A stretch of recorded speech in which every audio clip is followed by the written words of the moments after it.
कभी नोटिस किया है, कभी कभी हमारी जिंदगी में कोई प्रॉब्लम होती ही नहीं, फिर भी हम परेशान रहते हैं। रात के 2 बजे सब सो रहे होते हैं, लेकिन हमारा दिमाग एक ही सीन को बार बार चला रहा होता है। बॉस ने आज ऐसे क्यों देखा? कल इंटरव्यू खराब हो गया तो? या अगर मेरी लाइफ कभी बेटर ही ना हुई तो? और धीरे धीरे जो प्रॉब्लम असल में थी ही नहीं, वो हमारे अंदर सच बांधने लगती है। अब एक सवाल, अगर आपका दिमाग हर रोज आपसे झूठ बोल रहा हो, तो क्या होगा अगर आप उस हर झूठ पर यकीन करते चले जाएं? शायद इसी वजह से बहुत से लोग रियलिटी से नहीं, अपनी सोच से हार जाते हैं। और इसी बात ने एक ऑथर को मजबूर किया कि वो एक किताब लिखे। उस किताब का नाम है don't believe everything you think. लेकिन आज की वीडियो उस किताब की समरी नहीं है। आज हम बात करेंगे उस प्रॉब्लम की जो शायद इस वक्त भी आपकी लाइफ को कंट्रोल कर रही है, ओवर थिंकिंग। और देखेंगे कि कैसे एक किताब की कुछ पावरफुल लर्निंग्स हमारी सोच का पूरा सिस्टम बदल सकती हैं। क्योंकि हर प्रॉब्लम का जवाब इंटरनेट पर नहीं मिलता। कभी कभी उसका जवाब एक अच्छी किताब के अंदर छुपा होता है। और यही है क्या किताब? आखिर ओवरथिंकिंग होता क्या है? सोचिए, आप ऑफिस में हैं, बॉस आज आपको देखते हैं लेकिन स्माइल नहीं करते, बस इतनी सी बात। अब रियलिटी क्या है? रियलिटी सिर्फ इतनी है, बॉस ने स्माइल नहीं की, लेकिन हमारा दिमाग वो तुरंत कहानी लिखना शुरू कर देता है। शायद बॉस मुझसे नाराज हैं, कल जो रिपोर्ट मैंने दी थी उसमें गलती थी, कहीं मेरी जॉब तो खतरे में नहीं। और कुछ ही मिनट बाद हमारे दिल की धड़कन बढ़ जाती है, मूड खराब हो जाता है, पूरा दिन स्ट्रेस में निकल जाता है। अब जरा रुकिए, क्या बॉस ने कहा था कि वो नाराज हैं? नहीं। क्या उन्होंने जॉब से निकलने की बात की? नहीं। तो फिर ये डर आया कहां से? हमारी सोच से। यही इस वीडियो का सबसे इंपॉर्टेंट पॉइंट है। बहुत बार हमारी प्रॉब्लम रियलिटी नहीं होती, हमारी प्रॉब्लम अस रियलिटी के बारे में हमारी इंटरप्रिटेशन होती है। और इसी जगह don't believe everything you think एक बहुत इंटरेस्टिंग नजरिया देती है। किताब का कोर मैसेज ये नहीं है कि सोचना बंद कर दो, बल्कि ये है हर थॉट को बिना जांचे सच मत मान लो, क्योंकि हर थॉट फैक्ट नहीं होता। कुछ थॉट्स सिर्फ असम्पशंस होते हैं, कुछ फियर्स होते हैं, और कुछ पुराने एक्सपीरियंसेस का असर। एक छोटा सा एग्जाम्पल और देखिए, आपने किसी दोस्त को मैसेज किया, 2 घंटे तक रिप्लाई नहीं आया। रियलिटी? बस रिप्लाई नहीं आया, लेकिन दिमाग बोलता है शायद वो मुझसे गुस्सा है मैंने कुछ गलत बोल दिया, अब वो मुझसे बात नहीं करेगा। फिर अचानक रिप्लाई आता है, सॉरी यार, फोन साइलेंट था। और उसी पाल आप समझते हैं 2 घंटे तक आप जिस प्रॉब्लम से लड़ रहे थे वो कभी थी ही नहीं। ऐसी सिचुएशंस हम सबके साथ होती हैं, कभी रिलेशनशिप में, कभी ऑफिस में, कभी फैमिली में, और कभी अपने फ्यूचर को लेकर। हमारा दिमाग हमें प्रोटेक्ट करना चाहता है, इसलिए वो हर पॉसिबल डेंजर के बारे में पहले से सोचता है। ये सर्वाइवल मैकेनिज्म है। लेकिन आज की दुनिया में यही मैकेनिज्म कई बार हमारी सबसे बड़ी प्रॉब्लम बन जाता है। और इसीलिए ओवरथिंकिंग सिर्फ ज्यादा सोचना नहीं है। ओवरथिंकिंग का मतलब है एक ही थॉट को इतनी बार रिपीट करना कि वो हमें रियलिटी से ज्यादा सच लगने लगे। और जब ऐसा होता है तो हम डिसीजंस नहीं लेते, हम सिर्फ डर के हिसाब से रिएक्ट करते हैं। अब एक सवाल, अगर हर थॉट पर भरोसा नहीं करना चाहिए तो फिर किस पर करें? इसी सवाल का जवाब शायद इस पूरी वीडियो का सबसे पावरफुल हिस्सा है, और वही हम अगले पार्ट में समझेंगे। हमारा दिमाग हमें धोखा कैसे देता है और हम इसे पहचान कैसे सकते हैं? क्या हर थॉट सच होता है? मैं चाहता हूं कि आप अभी सिर्फ 10 सेकंड के लिए अपनी आंखें बंद करके पिछले कुछ दिनों की एक टेंशन याद करिए। शायद ऑफिस की, शायद पैसे की, शायद रिलेशनशिप की, या शायद फ्यूचर की। अब खुद से एक सवाल पूछिए, मुझे दर्द किस बात से हो रहा है? सिचुएशन से, या उस सिचुएशन के बारे में मेरी सोच से? यह सवाल सुनने में बहुत सिंपल लगता है, लेकिन अगर आप इस पर हॉनेस्टली सोचेंगे तो शायद आपको अपनी लाइफ के कई जवाब मिल जाएंगे। Don't believe everything you think की सबसे बड़ी लर्निंग भी कुछ इसी डायरेक्शन में इशारा करती है। ऑथर हमें यह सोचने पर मजबूर करते हैं कि थॉट और ट्रूथ एक ही चीज नहीं होते। एक थॉट बस एक मेंटल इवेंट है। जैसे आसमान में बदल आते हैं, वैसे ही थॉट्स भी आते हैं। कोई थॉट 2 सेकंड रहता है, कोई 2 घंटे, और कोई इतना रिपीट होता है कि हमें लगने लगता है कि वही सच है। लेकिन सिर्फ बार बार रिपीट होने से कोई बात सच नहीं बन जाती। सोचिए, एक छोटा बच्चा स्टेज पर स्पीच देने जा रहा है, उसके दिमाग में थॉट आता है, मैं सबके सामने गलती कर दूंगा। ये थॉट है, फैक्ट नहीं। लेकिन अगर वो उस थॉट पर यकीन कर लेता है तो उसके हाथ कांपने लगते हैं, आवाज धीमी हो जाती है, और कई बार वही गलती हो जाती है जिससे वो डर रहा था। यानी कभी कभी हमारे थॉट्स ही हमारी रियलिटी को शेप देने लगते हैं। इसीलिए सक्सेसफुल लोगों और अनसक्सेसफुल लोगों में अक्सर फर्क इंटेलिजेंस का नहीं, थॉट्स के साथ रिलेशनशिप का होता है। सक्सेसफुल लोग भी डरते हैं, उनके दिमाग में भी नेगेटिव थॉट्स आते हैं, लेकिन वो हर थॉट को ऑर्डर नहीं समझते। वो उससे ऑब्जर्व करते हैं, जैसे रोड के किनारे खड़े होकर ट्रैफिक को देखते हैं। हर गाड़ी के पीछे नहीं भागते, हर हॉर्न पर रिएक्ट नहीं करते, वैसे ही वो हर थॉट के पीछे नहीं भागते। और शायद इसी वजह से उनके डिसीजंस इमोशन से नहीं, क्लैरिटी से आते हैं। अब एक प्रैक्टिकल एक्सरसाइज करते हैं। अगले बार जब भी आपके दिमाग में कोई नेगेटिव थॉट आए, जैसे मैं कभी सक्सेसफुल नहीं हो पाऊंगा, उस थॉट को तुरंत मत मानिए। उससे पकड़कर बस इतना पूछिए, इस बात का मेरे पास क्या प्रूफ है? अगर प्रूफ नहीं है तो हो सकता है ये रियलिटी नहीं, सिर्फ एक कहानी हो जो मेरा दिमाग बना रहा है। और अगर ये कहानी है तो मैं इससे सच मानकर अपनी जिंदगी क्यों चलाऊं?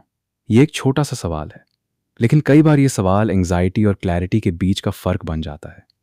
लेकिन एक और इंटरेस्टिंग बात है, अगर थॉट्स हमें इतना परेशान करते हैं तो फिर हमारा दिमाग उन्हें बार बार बनाता ही क्यों है? क्या हमारा दिमाग हमारा दुश्मन है, या वो सिर्फ अपना काम कर रहा है? यही हम अगले पार्ट में समझेंगे। आपका दिमाग आपका दुश्मन नहीं है। एक बात हमेशा याद रखिए, आपका दिमाग आपका दुश्मन नहीं है, वो बस अपना काम कर रहा है। हजारों साल पहले जब इंसान जंगल में रहता था, हर आवाज खतरा हो सकती थी। झाड़ी में हाकी सी खड़बड़ाहट भी किसी जानवर का अटैक हो सकती थी। इसलिए हमारा दिमाग एक मशीन की तरह डेवलप हुआ, जो हर पॉसिबल डेंजर को पहले देखने की कोशिश करता है। तब यह सिस्टम हमें बचाता था। लेकिन आज जंगल कम हो गए हैं और उनकी जगह आ गए हैं office, social media, relationships, career और फ्यूचर की टेंशन। प्रॉब्लम यह है कि हमारा एनवायरनमेंट बदल गया है, लेकिन हमारा सर्वाइवल सिस्टम अब भी वही है। इसीलिए आज कोई शेर हमारा पीछा नहीं कर रहा, लेकिन हमारा दिमाग फिर भी हर दिन किसी ना किसी इमेजिनरी डेंजर का अलार्म बजा देता है। या अगर मेरी जॉब चली गई तो, या अगर लोग मुझे जज कर रहे हैं तो, या अगर मैं कभी सक्सेसफुल ही ना हुआ तो। ध्यान दीजिए, हर सेंटेंस की शुरुआत एक ही शब्द से हो रही है, या अगर। और बहुत बार हमारी एंजाइटी इसी या अगर से शुरू होती है। यही वजह है कि don't believe everything you think का मैसेज इतना पावरफुल लगता है। किताब हमें यह नहीं सिखाती कि नेगेटिव थॉट्स कभी आएंगे ही नहीं, बल्कि यह सिखाती है कि थॉट्स का आना नॉर्मल है, उनके पीछे भागना ऑप्शनल है। सोचिए, अगर आप रेलवे स्टेशन पर खड़े हैं तो हर ट्रेन में बैठना जरूरी है क्या? नहीं। कुछ ट्रेन्स आपकी मंजिल की होती हैं और कुछ नहीं। बिल्कुल वैसे ही हर थॉट भी आपके लिए नहीं होता। कुछ थॉट्स यूजफुल होते हैं, जैसे कल प्रेजेंटेशन है, थोड़ी प्रैक्टिस कर लेता हूं। यह थॉट एक्शन की तरफ ले जाता है। लेकिन प्रेजेंटेशन में पक्का सब हंसेंगे, यह थॉट सिर्फ डर पैदा करता है। और जब थॉट सिर्फ डर दे लेकिन कोई सोल्यूशन ना दे, तो शायद उस थॉट को पकड़कर बैठना ही गलती है। मैं तुमसे एक छोटा सा एक्सपेरिमेंट करवाना चाहता हूं। आज से जब भी कोई नेगेटिव थॉट आए, उसे रोकने की कोशिश मत करना, बस उसका नाम रख देना। जैसे ये मेरा फियर थॉट है, या ये मेरा ओवरथिंकिंग थॉट है। इससे एक अजीब सी चीज होती है, तुम थॉट के अंदर नहीं रहते, तुम थॉट को बाहर से देखना शुरू कर देते हो। और जब देखना शुरू कर देते हो, तब उसका कंट्रोल धीरे धीरे कम होने लगता है। इसी वजह से बहुत से साइकोलॉजिस्ट भी कहते हैं awareness is the first step toward change. और शायद इसीलिए हर प्रॉब्लम का पहला सोल्यूशन उससे तुरंत सॉल्व करना नहीं, बल्कि उसे क्लियरली देखना होता है। लेकिन अब एक और बड़ा सवाल, अगर हम थॉट्स को ऑब्जर्व करना सीख भी लें, तो क्या ओवरथिंकिंग सच में कम हो सकती है, या ये सिर्फ सुनने में अच्छा लगता है? अगले पार्ट में हम देखेंगे 5 प्रैक्टिकल हैबिट्स जो आप आज से ही शुरू कर सकते हैं। और यही वो जगह है जहां इस किताब की लर्निंग सिर्फ थियरी नहीं, बल्कि डेली लाइफ का टूल बन जाती है। 5 हैबिट्स जो ओवरथिंकिंग को धीरे धीरे काम कर सकती हैं। अब तक हमने समझा, हर थॉट सच नहीं होता। हमारा दिमाग हमें बचाने की कोशिश करता है, और ओवरथिंकिंग अक्सर रियलिटी से ज्यादा हमारी इमेजिनेशन का रिजल्ट होती है। लेकिन अब सबसे इंपॉर्टेंट सवाल, इससे निकला कैसे जाए? सच ये है, ओवरथिंकिंग एक दिन में शुरू नहीं होती और एक दिन में खत्म भी नहीं होती। लेकिन हर दिन लिए गए छोटे डिसीजंस ऐसे कम जरूर कर सकते हैं। और यहीं से शुरू होती है पहली हैबिट। हैबिट 1, हर थॉट का इंटरव्यू लो। आज से एक नया रूल बनाओ, जब भी कोई नेगेटिव थॉट आए, उससे तुरंत एक्सेप्ट मत करो, उसका इंटरव्यू लो। 3 सवाल पूछो। पहला, क्या ये फैक्ट है या सिर्फ मेरा असम्पशन? दूसरा, अगर मेरा दोस्त इसी सिचुएशन में होता तो क्या मैं भी यही बात बोलता? और तीसरा, इस थॉट से मुझे सोल्यूशन मिल रहा है या सिर्फ स्ट्रेस? कई बार सिर्फ ये 3 सवाल ही थॉट की ताकत आधी कर देते हैं। हैबिट 2, प्रेजेंट में वापस आओ। एक इंटरेस्टिंग बात नोटिस करो, जब भी तुम ओवरथिंक करते हो, या तो तुम पास्ट में होते हो या फ्यूचर में, लेकिन जिंदगी सिर्फ प्रेजेंट में चल रही होती है। इसी वजह से the power of now bar bar present moment की इंपॉर्टेंस बताती है। इसका मतलब ये नहीं कि फ्यूचर की प्लानिंग मत करो। प्लानिंग और वरिंग अलग चीजें हैं। प्लानिंग एक्शन देती है, वरिंग सिर्फ थकान देती है। हैबिट 3, एक्शन लो, सिर्फ एनालिसिस नहीं। सोचो, कल तुम्हारा इंटरव्यू है, 2 ऑप्शंस हैं। पहला, 5 घंटे तक सोचते रहो कि क्या होगा। दूसरा, 1 घंटा इंटरव्यू की प्रैक्टिस कर लो। दोनों में एनर्जी लगती है, लेकिन सिर्फ एक ऑप्शन रिजल्ट बदलता है। इसी बात को एटॉमिक हैबिट्स एक प्रैक्टिकल एंगल से समझाती है। छोटे एक्शंस बड़े चेंजेस लाते हैं। मोटिवेशन का वेट मत करो, एक्शन मोटिवेशन को जन्म देता है। हैबिट 4, अपने दिमाग को सबूत दो। अगर तुम्हारा दिमाग बार बार कहता है मैं कुछ नहीं कर सकता, तो उससे आर्ग्यू मत करो, उसके सामने प्रूफ रखो। एक डायरी बनाओ, उसमें हर छोटी अचीवमेंट लिखो, चाहे वो कितनी भी छोटी हो। आज एक्सरसाइज की, एक डिफिकल्ट कॉल की, एक चैप्टर कंप्लीट किया, एक अच्छा डिसीजन लिया। दिमाग कहानियां बनाता है, लेकिन एविडेंस उसकी डायरेक्शन बदल देता है। हैबिट 5, हर दिन थोड़ी देर चुप बैठो। नहीं, मैं मेडिटेशन की बात सिर्फ ट्रेंड की वजह से नहीं कर रहा। बस रोज 5 मिनट, फोन के बिना, म्यूजिक के बिना, किसी डिस्ट्रैक्शन के बिना, सिर्फ अपने थॉट्स को आते जाते देखो। उनसे लड़ना मत, उन्हें रोकना मत, सिर्फ ऑब्जर्व करो। पहले दिन मुश्किल लगेगा, दूसरे दिन भी, लेकिन धीरे धीरे तुम नोटिस करोगे कि थॉट्स पहले जैसे पावरफुल नहीं लग रहे, क्योंकि अब तुम उनके मालिक हो, उनके गुलाम नहीं। लेकिन एक बात बहुत जरूरी है, ये 5 हैबिट्स कोई मैजिक ट्रिक नहीं है। ये कोई 24 घंटे में लाइफ बदलने वाला फॉर्मूला भी नहीं है। ये बस तुम्हें एक नई डायरेक्शन देती हैं, और कभी कभी डायरेक्शन स्पीड से ज्यादा इंपॉर्टेंट होती है। लेकिन इस वीडियो का सबसे बड़ा मैसेज अभी बाकी है। एक ऐसी बात जो शायद तुम्हारे सोचने का तरीका हमेशा के लिए बदल दे, और वही हम फाइनल पार्ट में समझेंगे, जहां हम इस पूरी जर्नी को एक सिंपल पावरफुल मैसेज में समेटेंगे और बात करेंगे कि आखिर don't believe everything you think इतनी अलग क्यों है। एक नई सोच की शुरुआत। मैं चाहता हूं कि वीडियो खत्म करने से पहले आप सिर्फ एक बात याद रखें। अगर आज के बाद भी आपके दिमाग में नेगेटिव थॉट्स आएंगे, तो घबराइएगा मत, क्योंकि प्रॉब्लम नेगेटिव थॉट्स का आना नहीं है। प्रॉब्लम तब शुरू होती है जब हम उन्हें बिना सोचे समझे सच मान लेते हैं।